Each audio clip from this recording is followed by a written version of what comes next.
This original WSRE presentation is made possible by viewers like you. Thank you. The arts in a community foster beauty, creativity, and goodness. In September on this program, we featured the performing arts in Northwest Florida. Tonight, we turn the spotlight on the visual arts, which are vibrant and abundant in our viewing area. The State of the Arts Part 2 is coming up next on this latest edition of In Studio.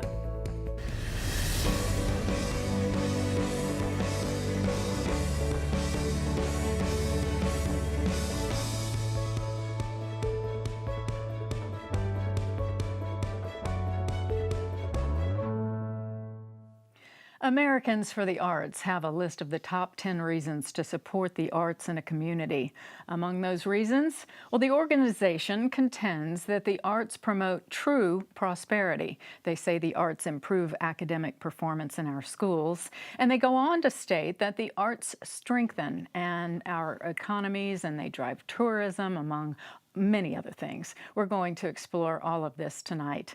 On this edition of In Studio, Part 2 of our series on the arts, we'll learn firsthand about the state of the visual arts in our area. We'll be talking with lots of arts experts from many of the major arts organizations in Pensacola, the Pensacola Museum of Art, the Anna Lamar Switzer Center for Visual Arts, First City Art Center, and of course, the Great Gulf Coast Arts Festival. We have a lot of arts to cover with lots of changing and growing going on. So we're going to get right to it. And as you know, we're coming off a long weekend of all kinds of art. So we'll start here, the Great Gulf Coast Arts Festival. Holly, so where are you from? I'm from Chicago.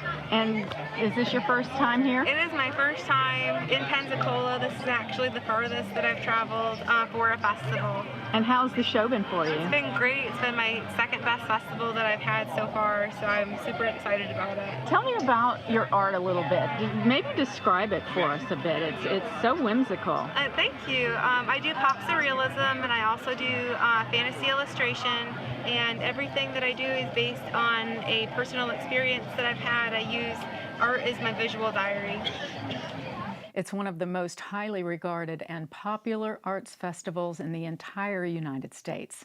To tell us all about it tonight, we have a number of people associated with our annual fest. Pat Bush, 2016 chair of the Great Gulf Coast Arts Festival. Pat's interest in art began when she was just 6 years old as a classical Japanese dance student. She continues to dance, and she's worked in an animation studio in California, supervised entertainment in the '96 Olympics, and is an avid art collector. Claudine Criss, a journalist who has served as chair of the Arts Festival and is current secretary of the board of directors. This year, she also chaired one of the new features at the fest, Emerging Artists, along with Jan Hall and Artel Gallery's Suzanne Roberts. We're also joined by Pensacola resident and artist Tony Krasinski, whose medium is engraved wood paintings in the category of mixed media. Tony participates frequently at the Cedar Key Arts Festival in Florida and this festival. He's a tremendous supporter of the Great Gulf Coast Arts Festival. And Craig Yingst, he's also a Pensacola resident artist who received an Award of Excellence in Printmaking and Graphics at this year's fest. So now, to visit with everybody, welcome to all of you, and thanks for joining us. I know you're tired after a long weekend of setup and a long year, really. Pat, this starts how long ago for you as this year's chair? Oh, for me, well, it started in February, actually. This is the 44th year, and I've been with the committee since 2003 in various positions. And I'm so pleased to be a part of this festival because it's wonderful, and as you said, it's a very vibrant part of the community, and you know, it brings a lot of people from the surrounding areas as well as locals to see the great art that that is produced. And I believe that this year we had 60 new artists. Wow. Yes, and so that's great. And also we have a couple of new features. One is the addition of O'Keeffe Alley. O'Keeffe, for Georgia O'Keeffe, the first woman artist named for one of the streets. Yes, and then the Emerging Artist Program, headed up by Claudine and Jan Hall. And so, let's see. What else can I say? We were blessed with great weather this year. Terrific weather. Yes. Yeah. It was fantastic. Yes. Yes. And I'm sure, that the artists as well as the festival attendees, as well as the committee, we're very grateful for that. Yes.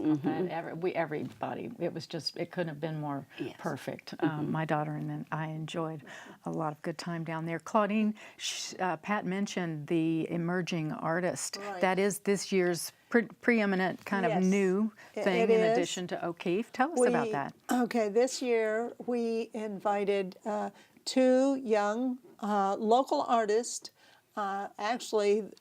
We sent out a call to artists, to local artists who had never been in a festival before. They were fairly new to the art world. And this is a way of getting more people involved in the whole festival atmosphere. So we ended up with 2 young women, Elizabeth Matthews and Hannah Howell. I think she goes by Wolfie. And they shared a tent. We provided their tent. We did not charge them for their booth fee or anything like that this year. And we also provided them with mentors. And Tony and Craig were their mentors this year, and who helped them to know all the ins and outs of festival participation, and helped them even with setting up their booth and the whole thing. Wow. And both young women they just loved it. They were really excited. They actually sold some work, and they both plan to apply for the festival next year. That's wonderful, and more people will know about it next year and be able to apply as well. Absolutely. We will start the process again. We'll get all the details worked out probably in January and February, and send out the call to artists not long after that. That'll be great. Craig, tell me how important it would have been to you to have had a mentor and a booth provided, and artists who have participated in a festival come and help you early on. Yeah. Well, I think it's huge. A lot of, at least when I was coming through school, the business end of it was non-existent. So basically you'd get your degree, I could do art, and then they throw you out to the wolves, and it's, oh, well, what do I do with this except put it on a wall now? So I think just to understand that the art fair is a viable means of making money is huge. And I mean, there's galleries, there's lots of different ways you can go. And the art fair might not be everybody's gig, but for those of us that have been making a living through doing art fairs, it's tremendous. And so I think with them, it was just a wonderful opportunity to get their feet wet and to see that there is that possibility. Wonderful, and what a service that you provide, and you as well, Tony. What are your thoughts on that? Would that have been helpful to you? Without a doubt. I know my first arts festival, I was probably in my 20s as well, and we didn't even have tents back then. I think I showed up with easels and had paintings leaning on trees and things like that. And again, like Craig said, no one told us how to sell your stuff, where to sell it, so on, So it was, I think it's a great opportunity. The other thing is to bring young people into this festival business. Most of us that are out there are older folks. And I'm not sure why that is, but there's not a whole lot of young folks getting into it. It is a lot of work, schlepping this stuff around all over the country, setting it up, tearing it down, etc. But I think it's a tremendous opportunity for young artists. And I think the more they know about that, as a venue for their work, I think the better off they're going to be. Well, Pat, do you think programs like this will encourage art even more in our schools and in our business schools and in all areas? Oh, yes, definitely so. To get young, well, first of all, we do have an artisan school program that's really great, and we had one of our other artists go to Gulf Breeze High School, or was it middle school? I'm not sure, but at any rate, one of those great Gulf Breeze schools. Yes, Yeah. yes, and I think that by reaching out to the community and the younger folks. I think like they all said, it draws more attention to the arts, and I think that it just is more expansive for anybody to know about the different mediums and. Absolutely. Yes. Absolutely. Sherry, I yes. would like to mention too that Tony and Craig, when I called them to be mentors for this program, they both said, "Of course I'll do it." Wonderful. And that was really a great help, and we really appreciated it. And I know the young women really appreciated it too. Well, I did talk with them, and we'll have a little clip from one of them as we go to break in a few minutes. I do want to talk about some of the art that's here with us today, because it's representative of the arts that we've been talking about. So, Craig, I'll start with you, and you brought a piece with you today. Could you describe this to us? And as you're describing it, tell us a little bit about how you got into being an artist. Okay, I think the wonderful thing about the Great Gulf Coast Art Festival is that it does bring artists from all over the country. It brings in different media, and so it exposes a lot of the people that are out there looking around to these different things that they might not know what they're actually looking at. And so it's to me, it's kind of an education process. I've been doing art all my life. Since I was young, I knew I wanted to go into art, so I took it through high school, I took it through junior high, I took it through college. I've taught for many years, and now I've been doing the art fair circuit for about 14. This piece here is called Bobby and Willie, a little tribute here to our Nobel Literature Prize winner there, Bob Dylan.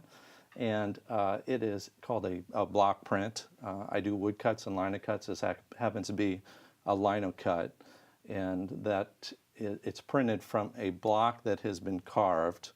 I'm basically carving out everything that's going to be white. That gets inked, that gets printed, that gives me a black and white. Once that is dry, I go back in and hand paint that with watercolor. So each one of these is hand done. It's a laborious process, but I think it shows. It's fabulous, and I wish we could talk about it all day. I want to get to what Tony brought, because Tony does. You carve wood, actually, right? And I do. I asked you about that before, but tell I do. our audience. This piece is actually a little bit different.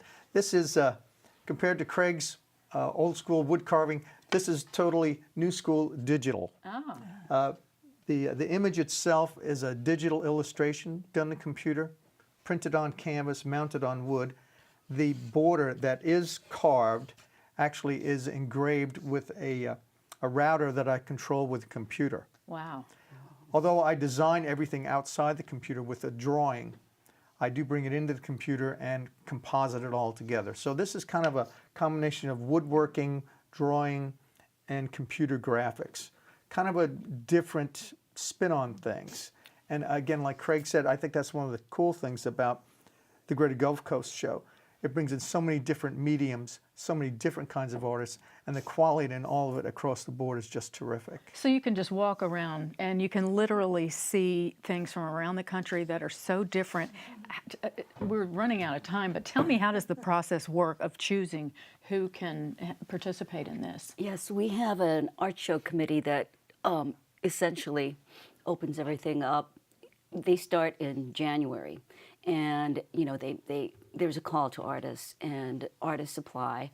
Then we have, this year was a little bit different because we had the same jurors and judges, and the jurying was done remotely and the judging was done there, but it's done, and it's blind judging.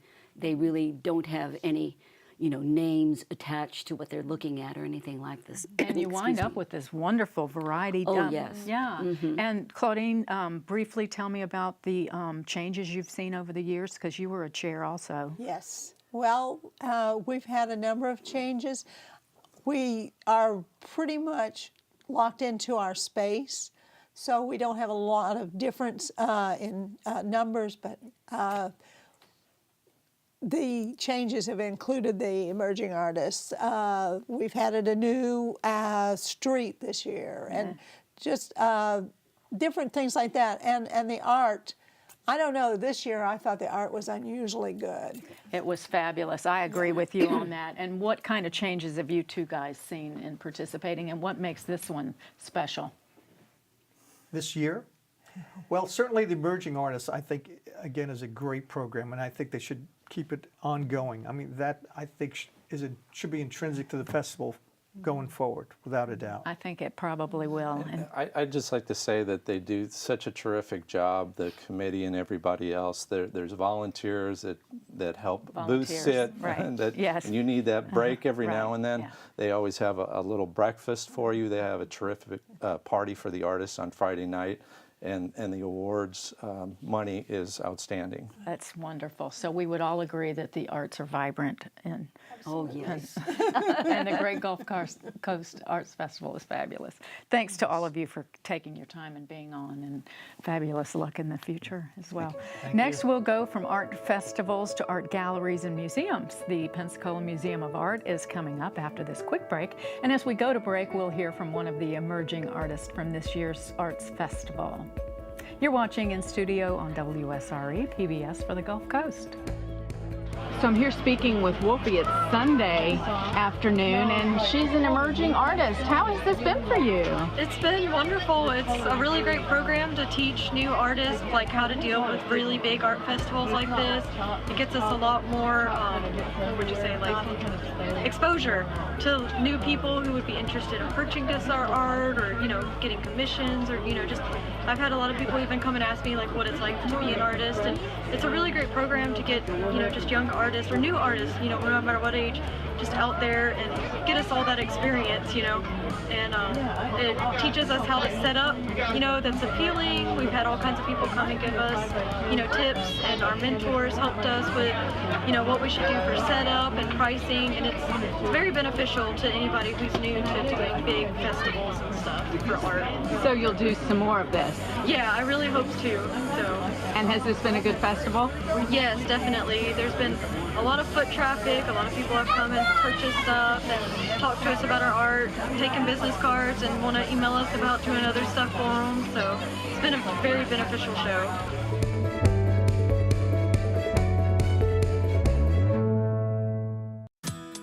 Unlock your newest member benefit. Over 1,000 episodes of your favorite PBS shows. American Masters, Antiques Roadshow, Nature, Nova, Masterpiece. Watch the best of PBS anytime, anywhere. Become a member, sign in, and start streaming today.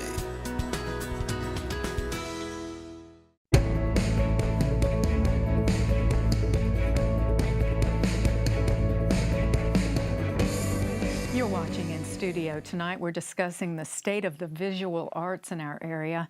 We're moving from the Arts Festival to a well-respected art museum in our area. We're so happy to be joined by some of the key players with the Pensacola Museum of Art. The PMA is billed as the only art museum in the city of Pensacola. Located in historic downtown Pensacola, the museum was founded in 1954. It's now under the umbrella of the University of West Florida.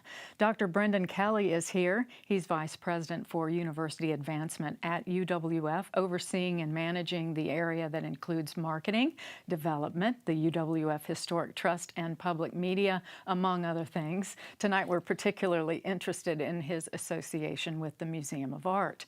And also Dr. Barbara Larson, chair of the UWF Department of Art and professor of modern European art history. She teaches numerous art courses and is a world-renowned scholar of science and 19th century visual culture with a focus on evolutionism, medicine, history of the brain and mind, and the art movement symbolism.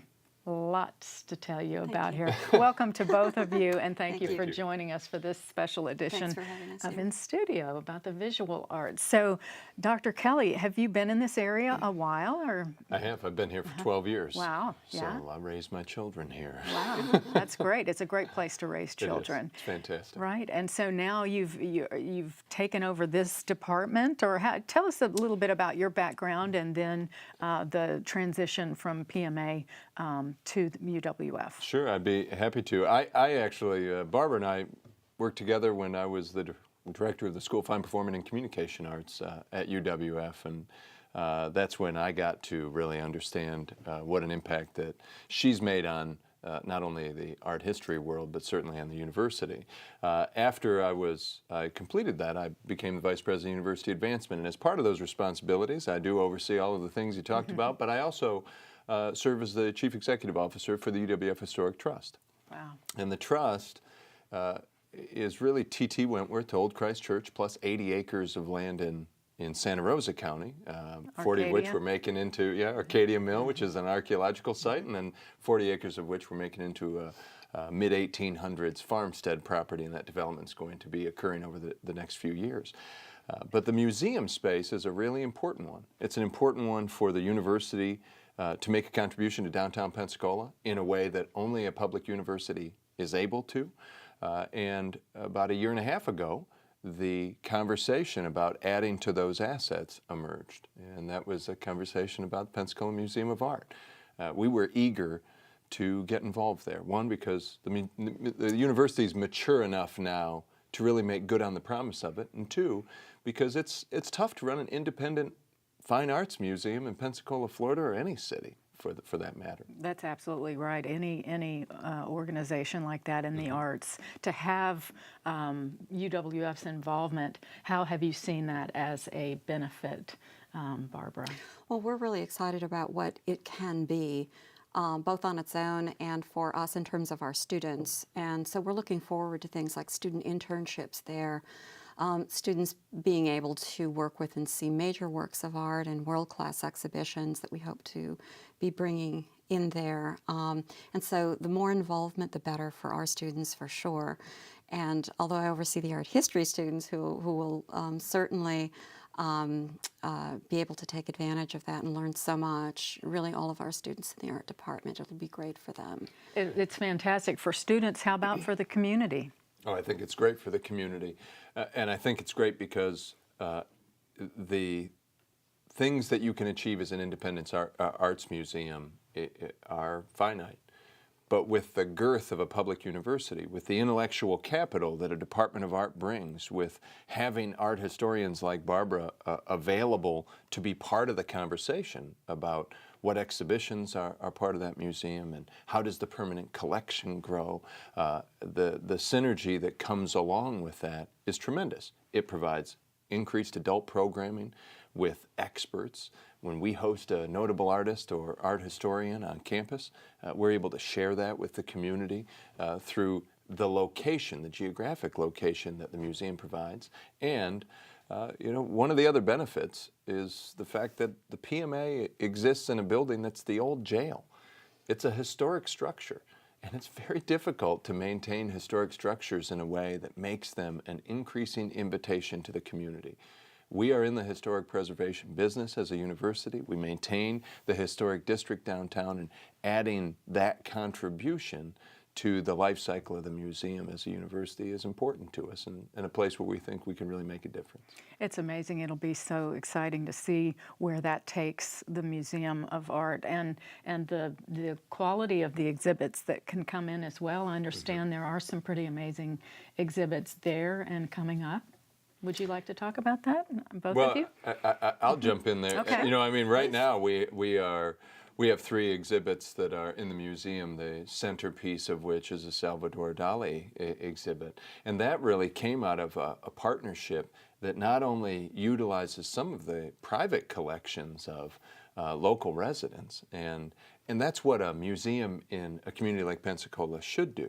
It should be a synergistic center point to bring together all of those wonderful contributions. But it's also in partnership with the Salvador Dali Museum in the state of Florida. And when we're able to bring all of those pieces together, that makes for a great exhibition. It's made better when we can invite somebody like Dr. Larson in, who has an expertise in that area, to give a lecture and increase the community's insight. Talk about your background, if you would, please, and how you got interested in art and your favorite thing to teach art students. Okay. Well, let's see. I did my graduate work at New York University, and started off, actually I wasn't sure I was going to be in modern art, and then I thought I should learn something more about my own period of time, and I fell in love with it, and so I ended up in 19th and 20th century art, especially 19th, and I've just always had a passion for science, and it's a great time actually to have those two things come together, because there's a lot going on in terms of art and science together, not just historically and writing about that, but contemporary art and artists. And we have great shows coming up right here in Pensacola through the university, as a matter of fact, that has to do with those kinds of intersections. We have an exhibition coming up in February and March, and it's called the STEAM Show. And many people have probably heard the term STEM, which is being used a lot lately. That has to do, it means science, technology, engineering, and math. But if you throw art in there, you get STEAM. Oh, nice. Yeah, so we think of it really moving that fabulous. whole idea along if you add art in there, which deserves to be part of that. And so there are a lot of artists today that are working on those intersections. We have artists right at our own university doing that. But the exhibition itself that's coming up will have nationally recognized artists. Our own artists will be participating too. A woman named Elizabeth Demery, who's coming from Rutgers, and a number of the artists participating will be on campus and will be giving lectures, workshops, and we're going to reach out to the community. We already are, bringing in especially high school students, all of the community, but programs so that high school students can come in and participate in these workshops and listen to these artists and learn something about these kinds of innovations and what artists are doing today that has to do, you know, with all of these areas and bringing them together. So we're really, really excited about that. And I think everybody will start to hear a whole lot about that very soon. That's exciting. So in your perspective, what does turning STEM into STEAM mean? I'd love to hear both of your thoughts on that.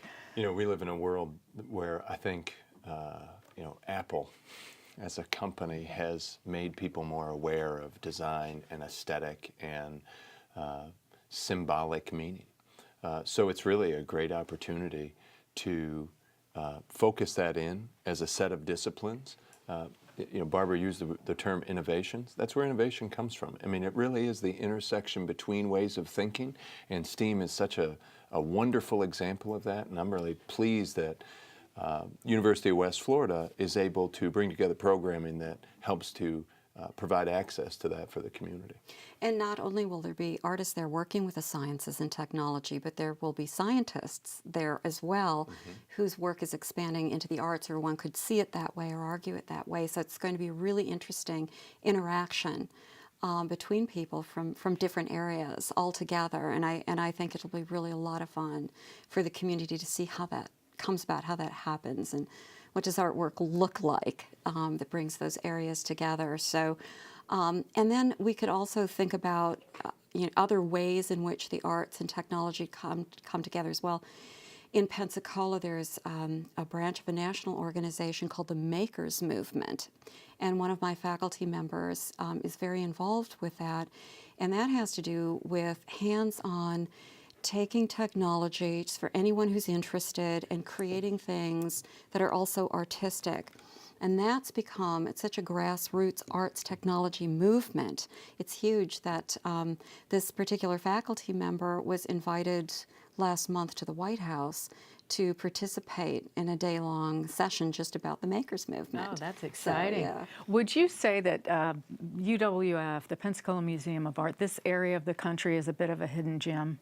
Oh, I absolutely would. I mean, Vince Wibbs is the one who said it. This is where thousands live the way millions wish they could. And a lot of that had to do with the beach. But I think in a community of this size, to have the types of cultural assets that we have, to have professional opera and ballet, museum of art, a major university, to have a state college, to have all of the galleries and people who are so dedicated to enhancing the quality of life, it absolutely is a hidden gem. I wish it was less hidden, but I don't wish it was less of a gem. Right. That's a great way to put it. And so you see, we've got about 30 seconds. Any final thoughts on the museum or the students and the community being involved? I just see it as a moment in which I think very soon we're going to see things really growing and bursting forth, and a lot of people will be hearing about things and involved in the arts and intersections with other fields, and I think it's going to be tremendously exciting. It sounds exciting. Absolutely. You would agree. I absolutely agree. All right. Thanks to both of you for coming on. Thank you very much for and having I us do here. want to follow up and do some stuff on heritage tourism at some point, too, Certainly. because you're really driving that as well. So congratulations to both of you, and keep up the great work. Thank you. Okay, Thanks so thank much. you. Appreciate it. So we're discussing the state of the visual arts and the roles they play in enhancing our lives. Up next, we'll talk with representatives of the Anna Lamar Switzer Gallery, located on the campus of Pensacola State College. We'll be back in a moment. Stay right here.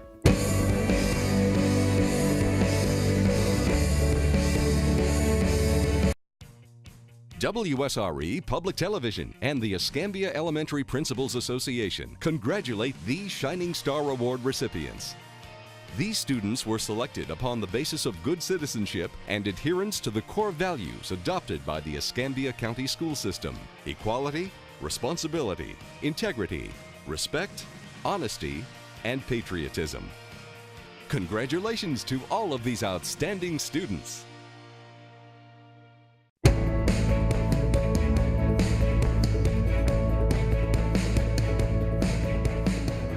This is In Studio on WSRE TV, PBS for the Gulf Coast. Our topic tonight, the visual arts. Our guests for this segment are from the Anna Lamar Switzer Gallery on the campus of Pensacola State College. This visual arts gallery not only offers arts degrees and training, but provides an annual schedule of visiting artists, events, and changing exhibitions.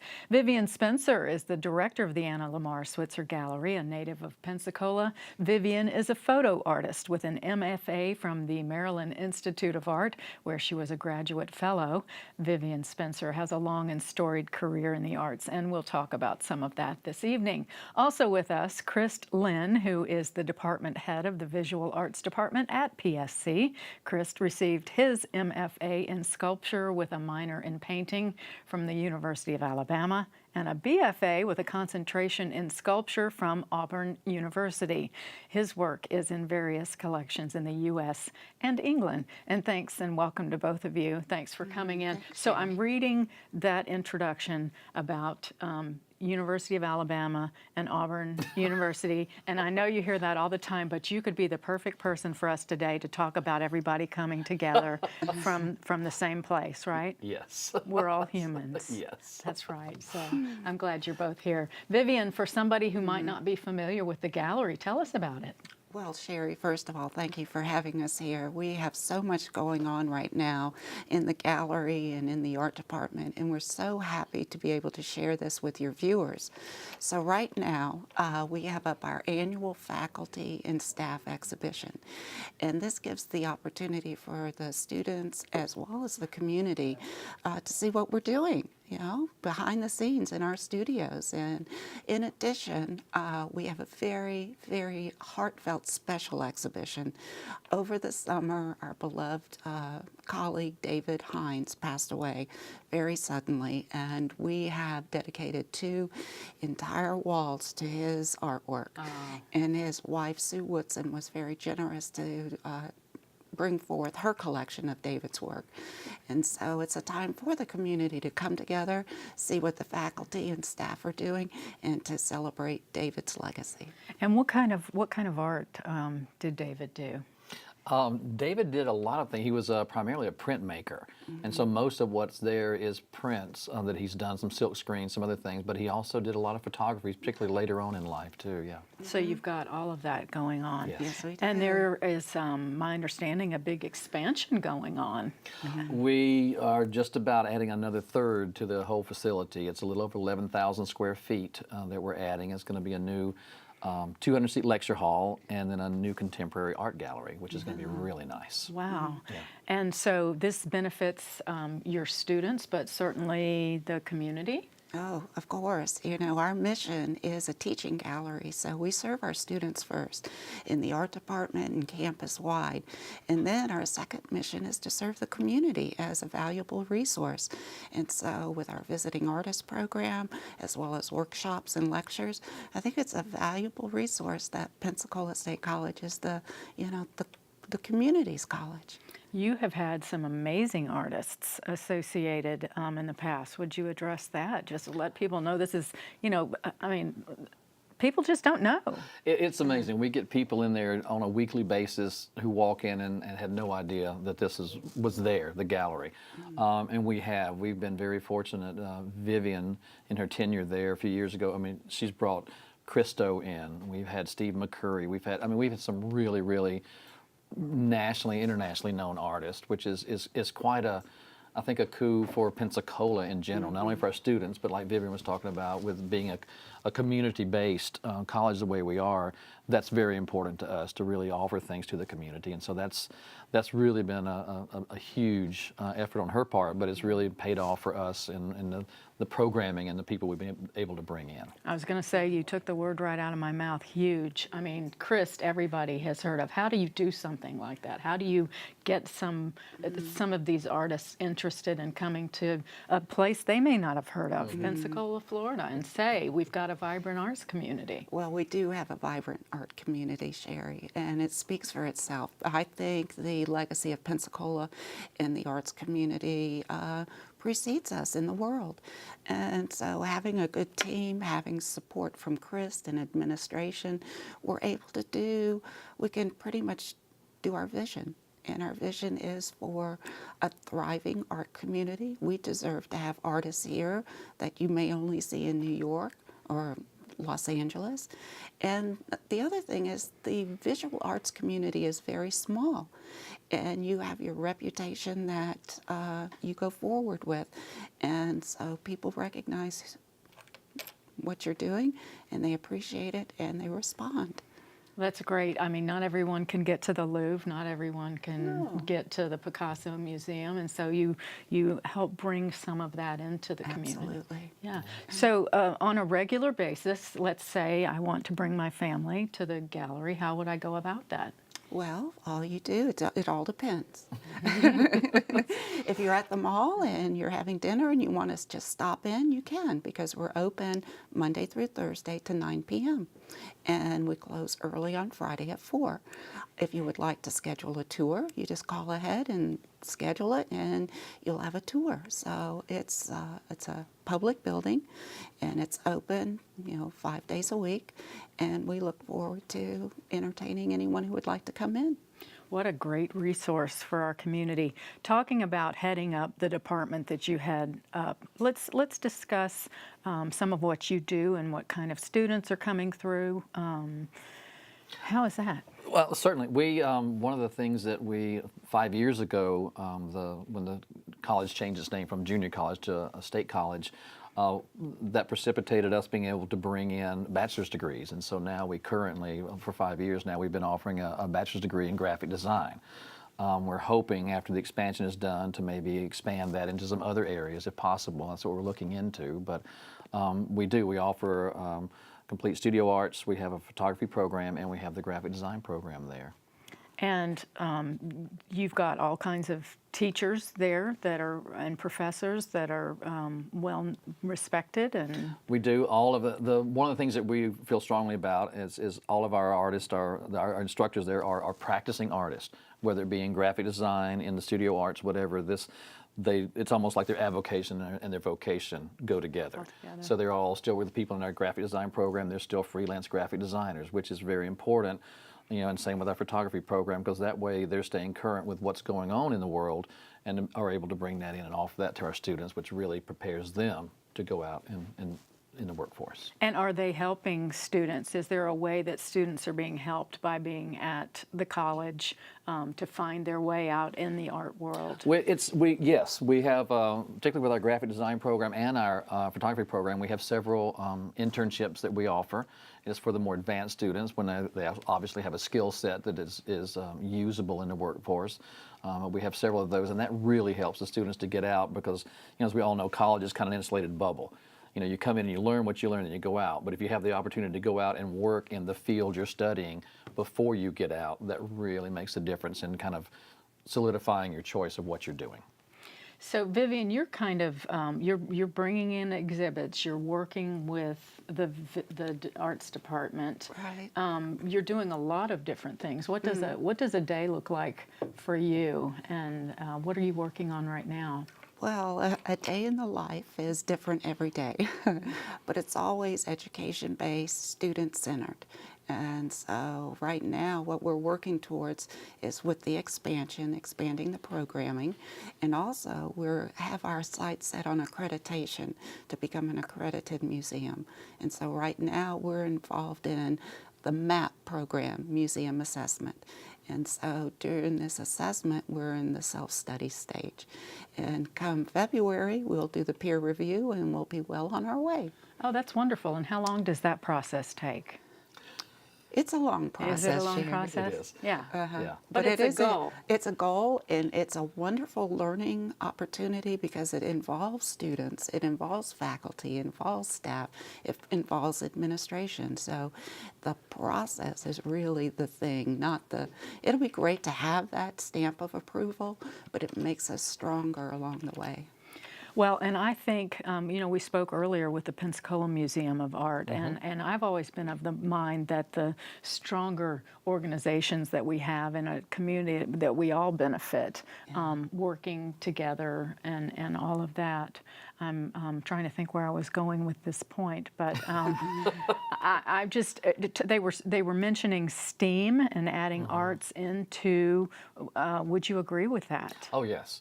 And particularly at an early age. I mean, studies have shown that children alone who are involved with the arts, whether that be the performing arts, music, you know, visual arts, that they do better with math. I mean, it's just, it's known, it's been proven. And so in order to incorporate STEAM as part of the STEM program, I think is vital. I think the more schools that are doing that are going to find themselves having a lot more successful students coming out. Well, we saw a movement away from the arts in the schools. It seems that people are realizing, hey, we're really messing people up by taking the arts out. Would you agree with that?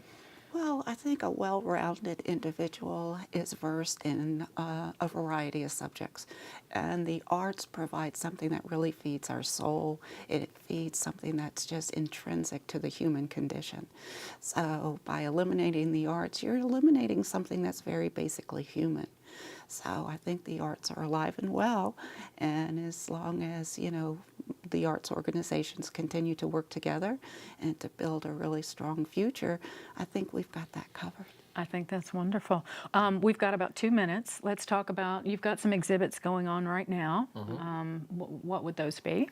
Well, actually, we've got a couple of them. And Vivian mentioned earlier the faculty exhibit, and the opening for that is going to be Thursday, tomorrow night, the 9th, 10th. It'll be going on while we're on the air. Okay, yes. It will be. And then So, Friday at 10 o'clock out at the Naval Air Museum, we're very fortunate our bachelor's program graduates are having an exhibition out there, and the opening is going to be at 10 o'clock out at the Naval Air Museum on Friday, and that's going to be a really big event out there. A wonderful opportunity.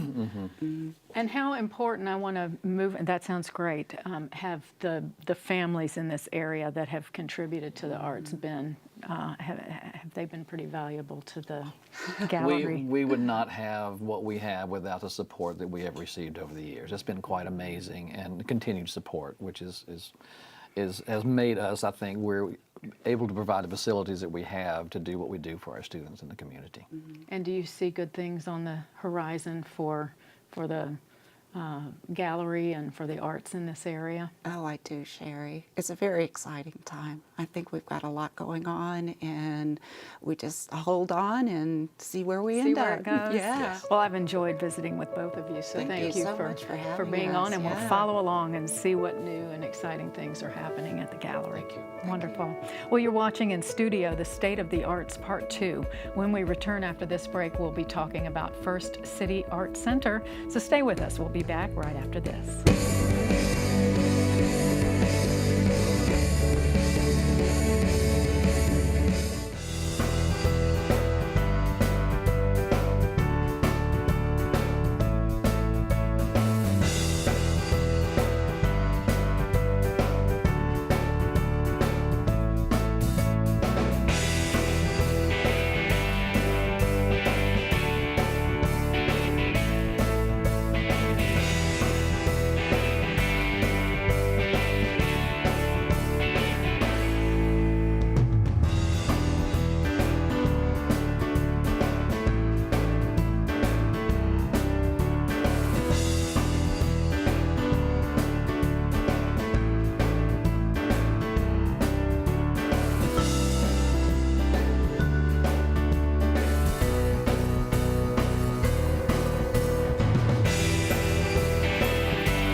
last time you needed to know, there wasn't this or this.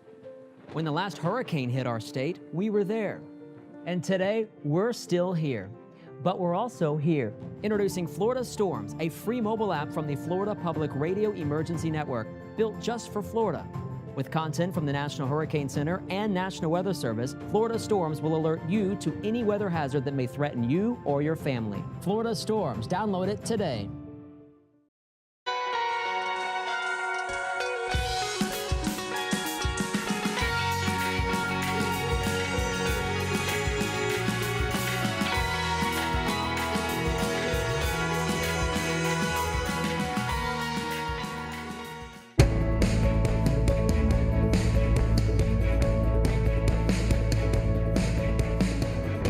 This is In Studio, where tonight's topic is the state of the arts in our area, Part 2. Part 1 in September covered some of the performing arts in our area, and this time around we're talking visual arts. So now we turn to First City Arts Center. First City is a working arts center. They feature a broad range of events, workshops, and outreach programs to appeal to people from all walks of life. Located downtown, it's a place where they say ideas collide and inspiration is free. Joining us now, Meredith Doyen. Meredith has worked in nonprofit management for some 12 years and joined First City Arts Center as the executive director in 2013. She's been very busy since that time, so now we welcome Meredith. Glad to have you here. Thank you. Thanks so much for having us. So we're happy to have you, and we're happy to be talking about the arts. Good stuff. You've got a lot going on down there. I think the last time I saw you, I was carrying as many glass pumpkins out as I could hold. That is an amazing event. It's huge. This year was the biggest one ever. We put out 4,000 pumpkins. The first year we did it, they put out 100, and they were very excited when they sold out of 100. So, you know, it comprises about 15% of our budget now. And I could see that. Yeah. Well, and like you said, because the first year, if you didn't get there, and then you had a few little pumpkins sitting around, and it's almost like panic ensues. You have to hurry and pick out your favorites. So I would just commend you on continuing, because I go in people's homes, I see those pumpkins everywhere. It's and amazing. You'll keep that up. Oh yeah, definitely. We've got such a good group of volunteers there. That's pretty much the reason it's been able to grow. Our Glass Guild kind of started it, and glass pumpkins are something that clearly people get a kick out of. So they were smart to kind of capitalize on that early on. This year's was our 10th year, I should say. And it's just amazing. And it's all volunteer driven in terms of creating the pumpkins.